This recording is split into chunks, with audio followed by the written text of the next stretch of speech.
He looks at me and he goes, you Asian, it's never going to happen. Something told me, why are you letting one man's opinion determine your future? Prove that guy wrong. Prove him wrong.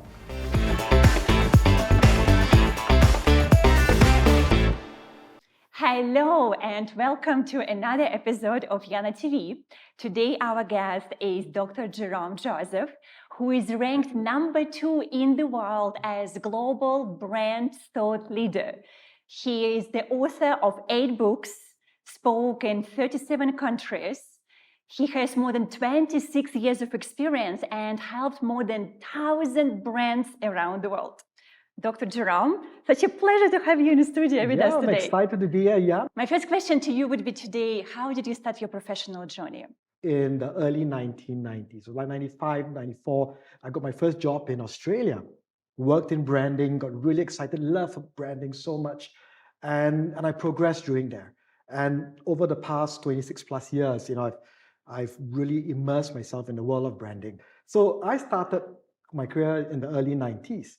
And after about 3-4 years of working in Singapore, I decided to apply for a job at one of the biggest global brand agencies in the world.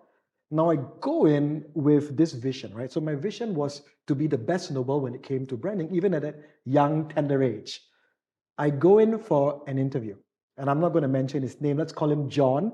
So I meet John, who is the global CEO for Asia. Now, he wasn't from Asia. He was from Europe, and he had come here to manage and grow this team. So I go in for the interview. He was asking me several questions. And then he goes, what's your dream? And I was excited. I'm like, glad you asked. And with the enthusiasm of someone who is young and passionate, I said, I want to be the best in the world when it comes to branding. I want to be the best. And I paused, right, for dramatic effect. And it's like, da, da, da, da, da. And at that moment, I thought he was going to smile, or he was going to say something positive. But his face changed.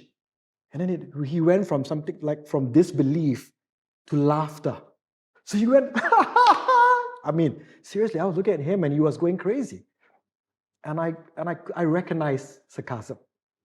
So I asked him, did I say something wrong? He looks at me and he goes, you Asian? Ouch! It's never going to happen. And he went back laughing. I got to say, I was hurt. Yeah, I can imagine. I went back home and I cried my eyes out because I truly believed that was a job that was meant for me. I truly believed in my vision.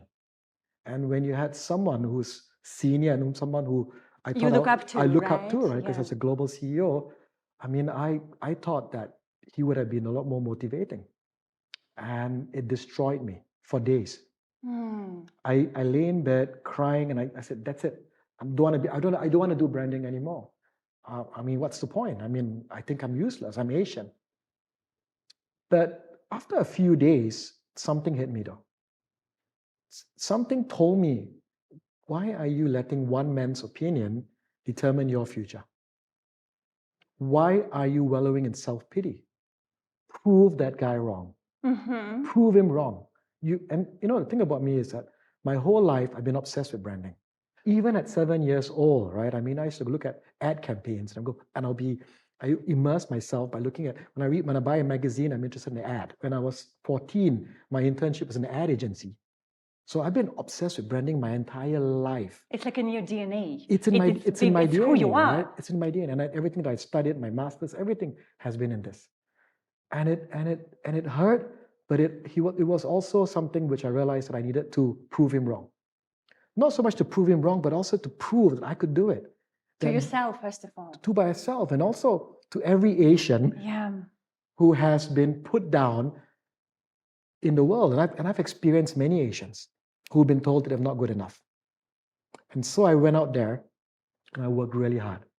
I immersed myself in the world of branding even more. I learned from the best thought leaders. And I started my own business, my own consulting firm, the Brand Theatre. And I learned even more. And I started working with brands all around the world. I wrote books. I got a PhD and my paper was on branding. So it was just, I immersed myself. But you know what, Yana? John Yes. John was right. Okay. You know why was he right? Tell me. Because I didn't end up being the best in the world. I came in number 2. That's a good one. Well, that's true. You ranked globally number 2. Well, you were young. You still have many years ahead. Exactly, So who knows, exactly. you know? So I'm ranked number 2 in the world. So I'm not hit my vision of being the best in the world. I'm working towards it. And here's a lesson for brands. As you build your brand, you need to have a vision of where you want to go. That's the key. For brands, this is so important. And then you got to work everything in your power towards achieving that vision. And I believe that I can be the best in the world. I'm number 2, but comfort never produced greatness. I am uncomfortable. And I want to achieve that greatness. You want to be this number 1. I want to be number 1. Okay, well, I'm going to be cheering you on, okay? I have been until now, and I'm going to continue doing that. Yana. Can I tell you something, though? Tell me, of course. I actually wrote John a letter. You did? I did. To thank him. That's brave. So the letter went something like this, right? The letter went, "Dearest John, thank you. Thank you for not believing in me. Thank you in telling me that I was never going to be the best in the world. You wrote this. I could not have done it without you. Sincerely yours, Dr. Jerome Joseph, ranked number 2 in the world." But I wrote the letter and I stuck it in front of my wall and I said, that's a reminder to let no one tell you that you're not good enough. So I didn't send the letter, but it was for you. It's right? for me. Exactly. It's for you. Yeah. You know, for me, what is interesting here, what helped you to find that resilience and strength? You know, dealing with rejection is not easy, and many people would have been crushed. Yeah. There are so many stories, especially when you're at a young, vulnerable age. And if someone just, slaps you and your dreams are out, how do you actually pick yourself together? It's tough, but I want to bring it to the context in the world of branding. I go in, I work with brands. And I meet business owners, I meet CEOs, some of them successful, but some of them with challenges. In fact, the majority of them, when they come to see me, have these problems. They've had setbacks, they've had obstacles, they've had people telling them they're not good enough. Or the company will never make it. Or the company will never make it. And I always tell them, everything is about taking action, right? But before you take action, you got to have a clear strategy in place. Let's take action. What do we need to do? Maybe I need to put a social media post. Woohoo, I've taken action. That's not action. Action is about strategy. It's about having a clear strategic path of where you want to go and how you're going to get there, and then you take action. How far do you plan strategic path? So for me, I've planned short-term, mid-term, and long-term. Okay. Right. So I've set up goals and I look at the strategies to achieve those goals. I mean, like I said to you, one of my strategies is to be the best in the world. I had that strategy 24 years ago. When I work with brands, be it a corporation or an individual, I tell them the same thing. What do you want to achieve in the next 3 years, in the next 10 years, in the next 20 years? Then let me help you work towards that. And it's not about the action, right? It's about how you strategize the action. And that's key. So for companies or individuals who are watching us right now and wondering, well, how can I level up my brand? Please tell us a few tips that we can all learn for people, again, or companies who want to become world number 1. Well, see, the mindset is important, right? Everything starts with a mindset. You got to first in your head believe that you can do it. Because the minute you stop believing that it's not going to happen. I have another story for you. One of the things that I did when I was in university was to DJ. So I even had a DJ name. And that is? Whoa. Okay. What happens on YanaTV stage right. at YanaTV? Yes, right? Exactly. So guys, you're not listening to that. Close your ears now. So my DJ name was DJ Brown Sugar. That's a cool name. I like it. It's kind of very sexy and trendy. It is, right? And very DJ. I love music, right? And I was playing. And so while I did my master's, while studying, I was DJing part-time and helped pay for the bills. But I love what I did. But here's the story, okay? So I was living in Australia, I moved back to Singapore, and then I was in the whole branding world. I was a consultant. But I remember I got a gig on the weekend to DJ at New Year's Eve party. So I'm there DJing, DJ Brown Sugar in the house. You got the brand guy, you're the brand consultant, but then on the weekends it's DJ Brown Sugar. But I remember, close your ears. So this is the thing, right? I finished the gig and I had an elderly lady, Asian lady, come up to me. And we start talking. We have this really amazing intellectual conversation. And this is what she says to me. She goes, young man, I was young then. Young man, I got to tell you something. You're quite smart. Why are you wasting your life as a DJ? Why didn't you go to school? Why didn't you study? Maybe if you're lucky, you may get a diploma. What degree you already had by then? Right, master's when you were doing DJing. I got really offended. It's almost as bad as the first story with being offended. and I look at her, I go, excuse me, ma'am, do you know I've got a master's? She got shocked. You got a master's? I was like, yes. And I walked away and a young temperamental man. Temperamental man, yeah, I was. But you know what? She was right. Because I'll tell you why, right? And here's the thing about being world class. You got to have your lane. You got to pick a lane and you got to focus and put all your energy in this lane. And that's what I didn't do. So that was my lesson, because there is Jerome, the brand guy, but there's also DJ Brown Sugar. I love doing both of it, but I have to ask myself, what's my lane? What do I want to be known for? And that's where the strategic part about branding comes in. So to be world-class, Yana, is really about saying, here's my lane. Here's who I am. Here's what I'm going to do. I don't let anything else distract me from that journey that I'm going towards, that lane. Did you sacrifice being a DJ? Yes, I did. You did? I did. But occasionally, my wife, in the privacy of her house, gets to see DJ Brown Sugar. But it's it. I stopped, right? I stopped and I focused on just being the brand guy. And I said, that's what I want to be, you know. And in fact, right after that, I got that interview with John. With John, yes. and it was me telling myself, I need to have focus. So big part of world-class branding is this, right? Have a clear strategy. Number two, be focused. You need to be top of mind with your clients. You must, when someone thinks of Yana, what's the word they use? When someone thinks of Tiger Woods, what's the word they use? When someone thinks of Jerome, I want them to think the brand guy. So that's it. Top of mind is key. So that's lesson number 2.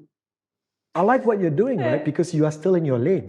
I mean, you have these great interviews that you have with different personalities. Yes. That's your lane. That's who you are. So then the next, you said 2, right? So strategy, right? Focus. Having clear focus. And I think the third thing is for world-class businesses, it's really about connecting with your audiences. I mean, that's key. You could have the best product in the world, the best brand in the world, but if you have the wrong audience, goodbye. Seriously. Yes, that's... And you could have an average product, an average brand, but with the right audience, you're going to be more successful than someone who's got a great brand with the wrong audience. You know, this is such an important point, actually, because I mean, I know many business owners, and that's probably one of the biggest pain they have. How do you find your right audience? In a nutshell, you got to know who your audience is. You got to know what makes them tick. You got to know what they believe in, what they want, what's their need, what's their pain point. Sometimes I tell my brands that I work with, find out their pain points, and then when you do, you sell the pain.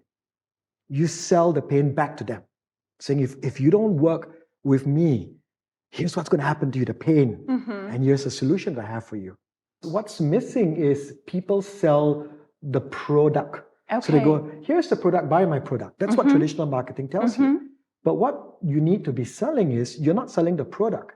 You're selling the pain. You're selling the emotion. You're selling what happens if you don't have this.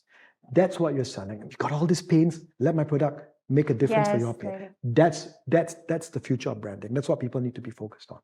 And that's tip number 3. Tip number 3. Okay, so strategy, focus, right, and the audience.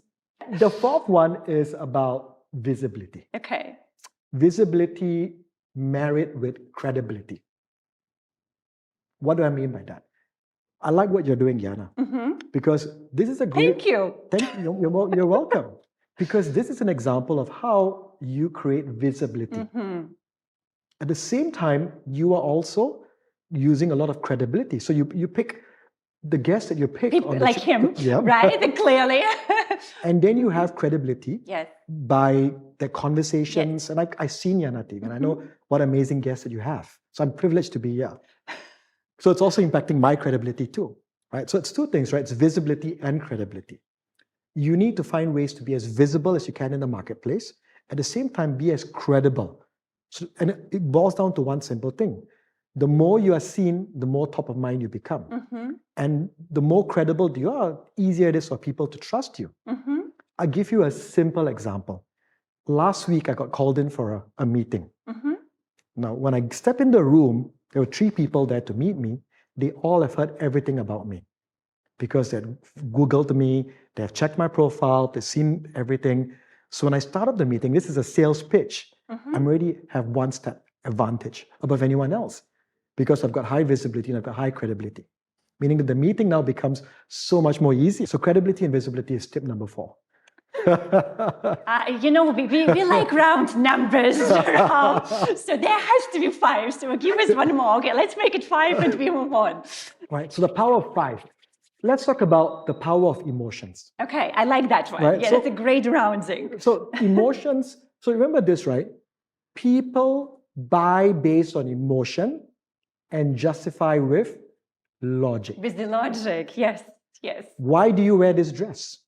Emotions, right? You look at it, attract it, and then justify, is it expensive, is it not, right? Exactly. Or how it makes you feel when you're, I mean, for example, I love golf. I was just telling you earlier how much I love golf, right? So there am I checking out what clubs that Rory McIlroy is playing, and I'm going to buy these clubs because that's what he's playing, and I buy those brands, and I wear them because it makes me feel like I can play like them. Now, I don't play like that. Let's be clear. But here's the thing, right? Emotion is a big part. And as an individual, if you're selling as an individual, as a personal brand, that's even more powerful. How do you make people feel?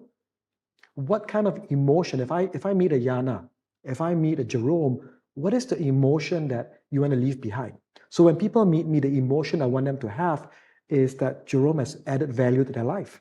Jerome has been inspiring. Jerome has helped them think about branding. And that's the emotion. I'm feeling all of that right now during the interview. And that's key, right? Emotion is key. And emotion could come from conversations, it could come from what you put out there in the social media world. It's, again, you read a story about a post that I wrote recently about how I fell down. Yes. And if you read the post, what did I say? So for context, for those of you that are listening in, right? I slipped and I fell in the bathroom. Very painful. I broke my leg. So I've got a cast, I've got a cut. But here's the thing, right? In my post, I said, I'm grateful. If you remember reading my post. Yes. I said, I'm grateful. Why? It could have been a lot worse. Well, you're alive. And your head is fine, Exactly. And I'm here. You're here. With a broken leg, I'm here for YanaTV. That's commitment. That's commitment. But it's also how I want my brand to be reflected in the world. And that you show up. That you show up. Yeah. And your values, what you represent is translated. So when I wrote the post, for me, it's about gratitude. We live in this amazing world. There's so much that's given to us. There's gratitude. I fell down, I broke my leg. I'm grateful that it's not worse, that I still can turn up and appear on YanaTV. And that's about emotions. Yes. So the emotional connection that you want people to feel when they interact with you. I am feeling that. I definitely am. So that was Jerome Joseph on YanaTV. And Jerome and I would like to hear from you guys and share with us in the comments your branding story. Maybe there was something really unusual that happened in your life. Or if you don't have such story yet, then share with us what you would like to become in 5, 10, 20 years from now. I promise we're going to cheer you on. And we also would like to say thank you to Muse Studio, our venue and videography partner. As you can see, we're very comfortable and they're hosting YanaTV here. And one more, the most important thing, if you're watching it right now, is so please subscribe to our channel and share this video with friends. And we're going to see you next time.